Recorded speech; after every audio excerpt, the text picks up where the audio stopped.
All right, everybody. Hope you're doing well on this Monday. Hopefully, it won't be too bad today. What my goal is just to read this article. That's it. But if you've been watching me all year, sometimes I can't help but explain things, just because I'm a teacher, I guess. But what I would love to do is just like read through this. So hopefully, Hutu and Tutsi. We're going to talk a little bit about the Twa, but unfortunately, they're like such a small group, both figuratively and like actually, because they're like smaller than most people, the Twas, pygmies. Um, and we'll talk about the two armies. This is how I remember. I don't remember the actual names of the armies or the political party, but the one with the four letters, and it's right up on the board. It's the NRMD. I don't remember. You don't need to remember that, but that's the political party of the Hutus. They're the ones that have the radio station. And then the other one, it's the RPF. And again, in French, it's like, I think it's RFP. It's a little bit different, but that is the coalition that's going to be formed to actually end the genocide after like 100 days. But we're getting a little ahead of ourselves. I just wanted to kind of preview that part. So maybe it helps you a little bit. So here is the article. Of course, we have the sensitive content. Anytime you're talking about genocide, it sucks. Lots of people are going to be killed. So history lesson here, the Rwandan genocide. This is written at a higher level than our last. This is written at a ninth grade level, where the Cambodian one was written at a, if you remember, seventh grade level, recommended for high school though. So you can see, the sad thing is in this picture, you can see there are three little, adorable children. And of course, who knows if they make it or not, but it looks like they're kind of on the run. They're in not a great place, at least, right? And then we can read this little caption here. A convoy of fresh water arrives to help refugees of Rwanda during the country's time of crisis. All right, so there's a bunch of water, I guess, coming to the people who really need it. So either this is probably after, right?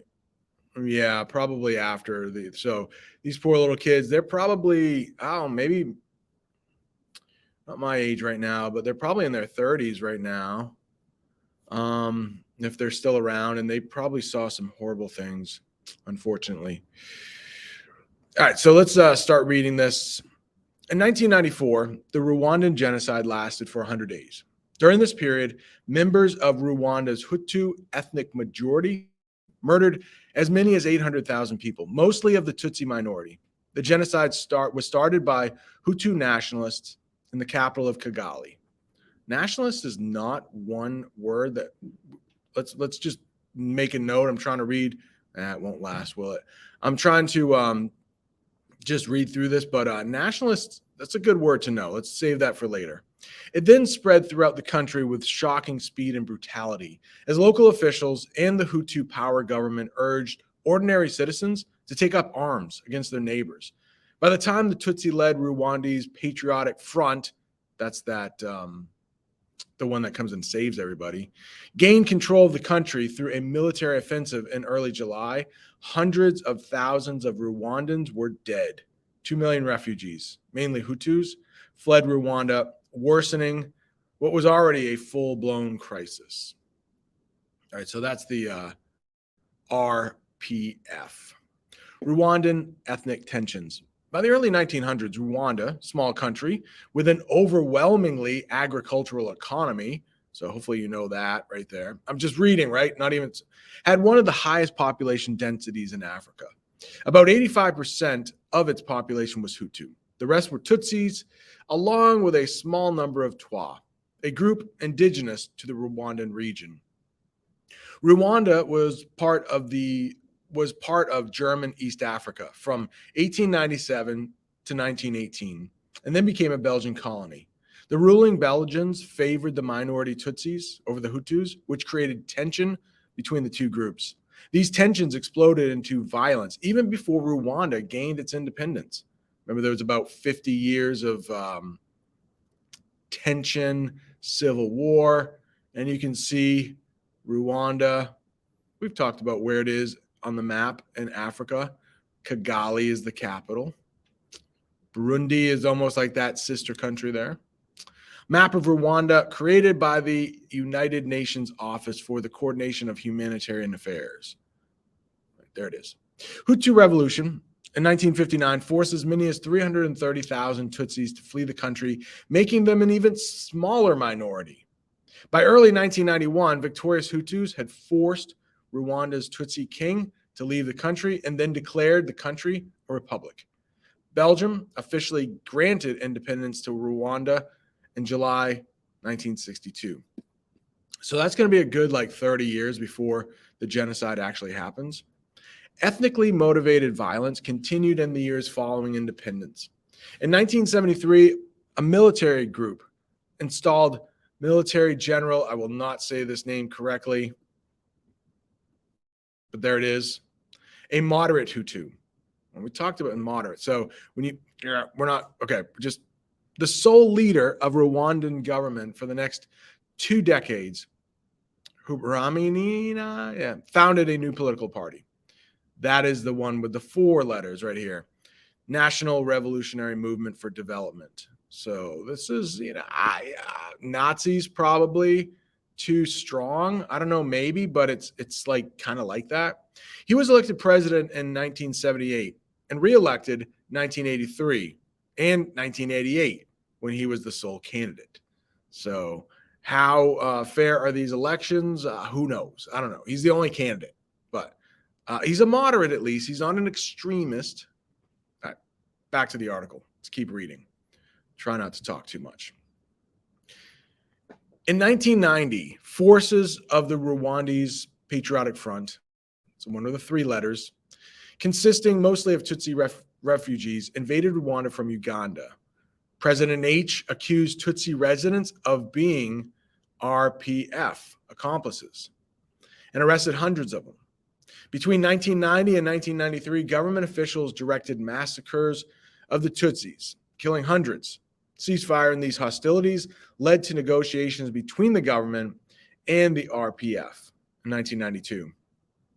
In August 1993, H signed an agreement calling for the creation of a transition government that would include the RPF. The power-sharing agreement angered Hutu extremists, who would soon take swift and horrible action to prevent it. So let's just keep reading. I do want to explain there, but let's just try to soak it all in. Tomorrow and then on Wednesday, we'll kind of dive more into it. Rwandan genocide begins. On April 6, 1994, a plane carrying H was shot down over the capital city of Kigali, leaving no survivors. It's never been determined who the culprits were. Some have blamed Hutu extremists, while others blame leaders of the RPF. So that is huge right there. The president was shot down. I would like to discuss more of that later. Within an hour of the plane crash, the Presidential Guard, together with members of the Rwandan Armed Forces, the FAR, and Hutu militia groups, set up roadblocks and barricades and began killing Tutsis and moderate Hutus. Among their first victims was the moderate Hutu prime minister. Again, I'm sorry, but you can see it right there. But luckily, if you don't have to read this aloud, you will never have to pronounce these really long names. Who was killed on April 7th? Extremist Hutu power leaders from the military high command took control of the government. Slaughter, how we doing here? Hopefully we'll try to finish this today if I don't talk too much. Slaughter spreads across Rwanda. The mass killings in Kigali quickly spread from that city to the rest of Rwanda. The first 2 weeks, local administrators in central and southern Rwanda, where most Tutsis lived, resisted the genocide. But national officials soon removed these registers and killed several of them. So it's one of those things, I'm not going to, okay, let's just keep reading. Sorry. I can't help it. Other opponents then fell silent or actively led to killing. Officials rewarded people who engaged in the violence with food, drink, and money. Government-sponsored radio stations started calling ordinary Rwandan civilians to murder their neighbors. Within 3 months, some 800,000 people had been killed. Meanwhile, the RPF resumed fighting And that's what makes – so these are the – I guess we'd call them the good guys. And civil war raged along the genocide. By early July, RPF forces had gained control over most of the country, including Kigali. In response, more than 2 million people, nearly all Hutus, fled Rwanda and crowded into refugee camps in neighboring countries. After its victory, the RPF established a power-sharing coalition government. Another person with a very difficult name, Pasteur, seems a little French maybe. Well, either way, he's a Hutu, and he became president, while Paul Kagame, now this guy's still in power. He was in our video there for Geography Now. A Tutsi became vice president and defense minister. So just kind of like if at the top, you got a Hutu and you have a Tutsi. This guy's president now. All right. H is bad guy party right here, which had played a key role in organizing the genocide, was outlawed. And in 2003, a new constitution that eliminated any reference to ethnicity was adopted. The new constitution was followed by Kagame's election to a 10-year term as Rwanda's president. We learned in Geography Now that there are no term limits, so he can just keep running. People are a little like, uh-oh, is he turning into a dictator? But I guess according to everything I've read, still seems like an okay guy, so not really power hungry. International response. During the Rwandan genocide, the international community largely remained on the sidelines. The United Nations Security Council and France did send troops, but both forces arrived too late to do much good. The French managed to save tens of thousands of Tutsi lives, but they also helped some of the genocide's plotters escape. And the plotters had been allies of the French during H's administration. In the aftermath of the Rwandan genocide, many prominent figures in the international community criticized the outside world's general obliviousness, there's one of our words there, to the situation and its failure to act in order to prevent the killings from taking place. Attempts were later made to make up for this failure. After the RFP victory, the United Nations mounted one of the largest relief efforts in the history of Rwanda, within Rwanda. More of that we will talk about. I mean, I don't think we will read an entire article about this, but unfortunately, during the worst of the killings, there were a lot of people from the UN, just like they did not have any authorization to actually become offensive. They could only be defensive. They could only save themselves if they needed to, but they did not have orders to start like fighting for the Tutsis, which kind of makes sense. Like the UN, it's just a peacekeeping force. Very rarely does it go in and actually try to mount an offense and like actually, kill people. So that changed a little bit too late, they said. Even decades later, much of the country is still healing from the 100 days of genocide. Today, the government has a clear stance on ethnic divisions. Everyone in the country is Rwandan, and the Hutu and Tutsi ethnic groups were the result of European colonization. All right, so that is it. It's a little bit dry read, but we got through it. Hopefully, some of that made sense.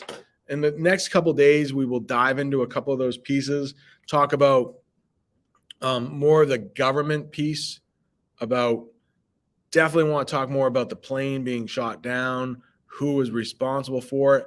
Once we kind of figure it out, I'm thinking it's kind of obvious, maybe. I mean, it's not obvious, but like, it's good. Based on what we read in the article, there's a good chance, anyways, getting ahead of ourselves. All right, so definitely take this time, finish anything that you might have to finish up. Maybe work on the Cambodian genocide stuff. That would be a good place to start. And we'll finish off with a little Frankenbeans.